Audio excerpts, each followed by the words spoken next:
Halo guys, welcome to DC Circuit Channel.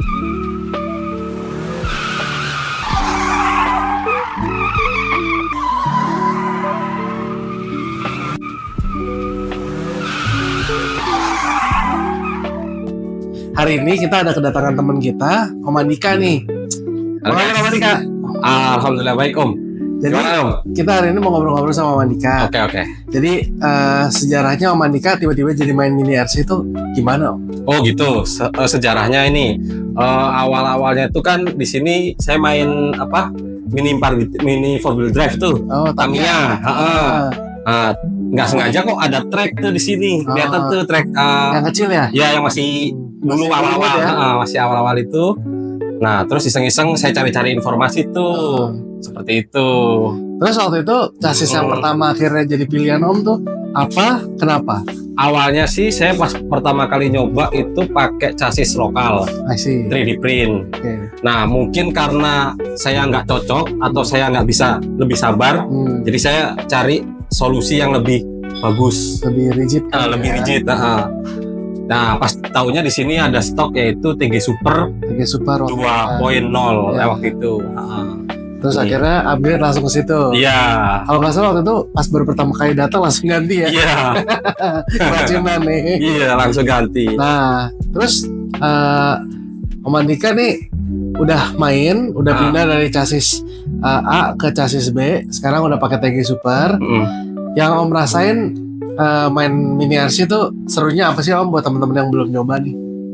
Serunya itu ya mungkin kalau waktu pertama kali kalian akan susah ya Om ya. Susah ya? Susah, mengalami kesusahan setting, susah setting-settingan dari steering, elektronik, ESC dan lain-lain itu. Nah, karena saya juga sering datang ke sini, ketemu teman-teman yang udah pinter-pinter, udah senior-senior, juga cepet dibantu. Nah, itu enaknya Om. Jadi Gitu, serunya. komunitasnya ngebantu lah Komunitasnya ya. iya gitu. Itu susah kalau maksudnya orangnya judes-judes apa enggak gitu, enggak lah ya. Enggak sih Om, kalau menurut saya sih enak orang-orangnya. Oke. Jadi di awal tuh kan Om langsung ganti chassis. Waktu itu masih pakai remote apa ya Om ya?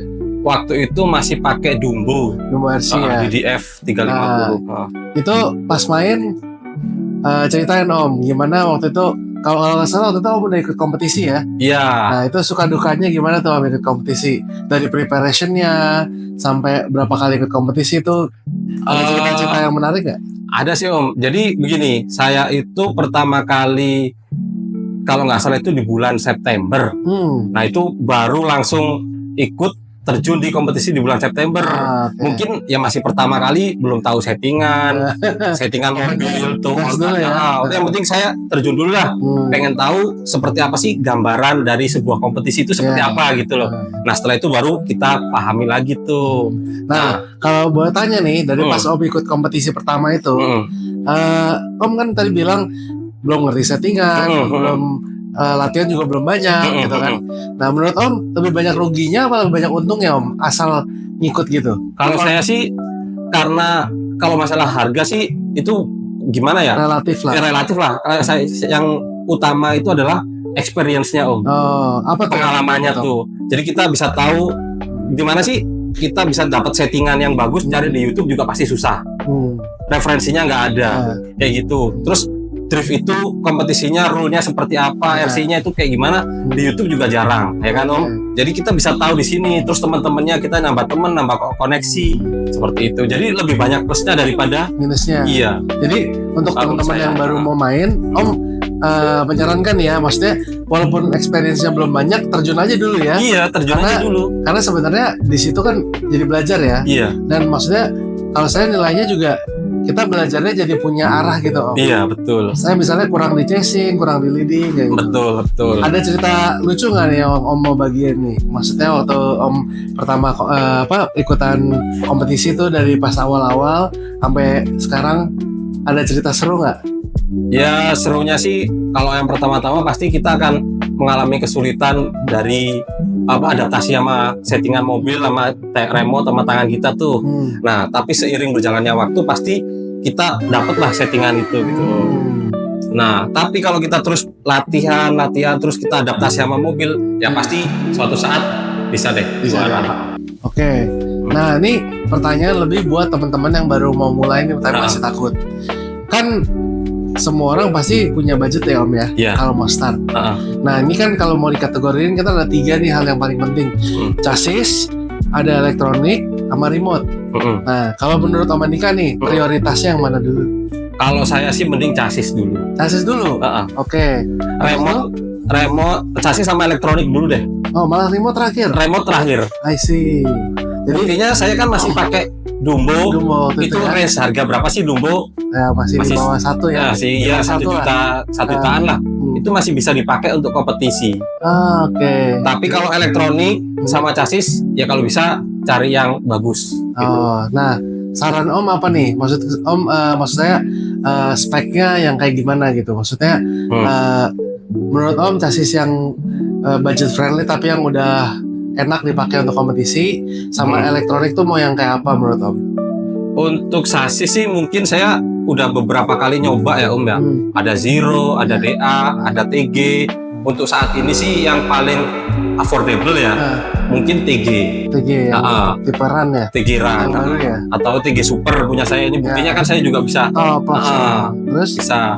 Kalau elektronik speknya? Kalau elektronik ya punya saya ini pakai kombonya roket. Roket berapa kafe tuh? Roket yang 6.800 kafe. Terus servonya pakai IFRC itu yang metal ya? Metal, bukan yang plastik ya? Oke, kenapa Om nggak yang plastik? Waktu itu saya pernah nyoba yang plastik kayaknya gampang banget bermasalah gitu kalau saya. Goyang ya? Iya, goyang. Oke, kalau misalnya gironya gimana? Kalau giro wajib pakai das mikro. Kalau saya ya. Wajib pakai das mikro itu udah minimal ya. Minimal das mikro V3 V5 ya. V4 V5 V6. V5 V6. Ya. Nah, itu sebenarnya sama, tapi bedanya di soket dan kabel sih. Iya. Nah, oke. Nah, kalau untuk remote menurut Om gimana nih? Kalau misalnya Om bisa balik nih, apakah mau pakai Dumbo RC lagi atau ada yang lain? Untuk saat ini kan saya sudah pakai Noble nih Om. Walaupun pakai Dumbo sih nggak apa-apa sih kalau saya. Nggak, maksudnya kan baru mulai nih. Baru mulai. Yang budget nih ya. Kalau misalnya Om pas baru mulai kan Om bilang tadi prioritas nomor 3 tuh berarti yang kalau dipilih pasti remote yang terakhir nih. Berarti yang budget sisanya lah gitu. Nah, kalau misalnya Om punya budget terbatas, ada saran nggak buat teman-teman? Apakah menurut Om Dumbo RC udah paling the best saat ini atau ada merek lain yang menurut Om ini buat teman-teman yang baru mulai? Ada sih kayaknya kan opsi sekarang itu yang paling affordable itu ada Dumbo sama Hot RC itu. Kemarin kan buktinya sama Rafif saya juga kompetisinya saingan banget tuh. Mantap. Dumbo RC ya kan. Oke. Jadi spesifikasi remote-nya yang untuk budget menurut Om pilihannya kalau nggak Dumbo, Hot RC ya. Oke, itu ya teman-teman ya. Nah, sekarang nih kita masuk ke preparation-nya.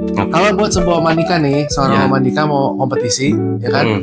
Menurut Om apa aja sih yang mesti teman-teman tuh lakukan atau persiapkan sebelum hari H? Sebelum hari H sih mungkin pelajari dulu layoutnya dulu. Pasti kan di sini open track tuh Om. Open track. Sebelum hari H pasti udah di open track selama beberapa minggu lah. Nah itu kalian pelajari dulu tracknya, clipping-clippingnya dimanapun itu dipelajarin. Nah pas terus dicek juga sama kondisi bearing-bearing. Kondisi bearing itu dicek ya. Itu harus dicek. Apa yang dicek Tom? Itu bearing-bearing di knuckle. Di knuckle, di dalam internal. Iya itu kalau bisa dicek jangan sampai ada yang seret. Oke. Itu penting banget tuh teman-teman. Soalnya saya kemarin pas di final itu bearing yang di knuckle seret Om, makanya pas belok kunci. Aduh, sayang banget. Kayak nabrak itu. Ya. Itu teman-teman pelajaran tuh. Selain bearing ada apa lagi nih Om yang perlu disiap? Baterai mungkin. Ya, baterai. Terus apa ya? Pas lagi latihan nih, menurut Om berguna nggak kalau latihan pakai ban baru atau ban lama? Nah itu juga penting tuh. Bedanya apa tuh? Nah kalau pakai ban udah dipakai, maksudnya udah ban lama nih, dia kan udah kebentuk tuh teksturnya. Pasti mobil kita tuh dapat grip. Jadi kencang ya. Kalau dapat grip, kita lebih kontrolnya tuh lebih enak tuh. Nah nanti kalau pas di acara kompetisi regulasinya menggunakan ban yang baru, Ya. nah itu rasa mobil itu akan berubah banget tuh teman-teman. Berubah jauh ya. Jadi ada baiknya juga kita sering latihan pakai ban yang baru ya. Betul. Ya signifikan lebih baru lah gitu ya. Jadi istilahnya pemakaiannya 3-4 kali atau Ya, 4 kali betul. itu maksimal ya. Kalau saya sih sediain beberapa set ban Om. Jadi kalau di rumah saya pakai ban yang di rumah, kalau di sini saya pakai ban yang khusus buat di sini. Oke. Nah, apakah ganti ban harus 4-4-nya Om diganti atau ada trik yang lebih cost efisien ya Om? Ya cost efisiensi paling yang belakang doang sih Om. Oke, jadi menurut Om Andika nih teman-teman, tipsnya kalau mau latihan, ban belakang diusahakan lebih fresh daripada ban depan. Iya. Supaya kita masih setting itu dengan traction yang paling sedikit. Jadi kita kalau udah dapat grip, kita nggak kesusahan gitu. Iya.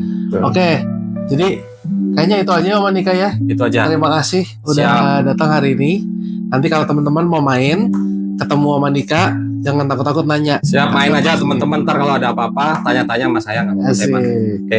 Sampai ketemu, bye.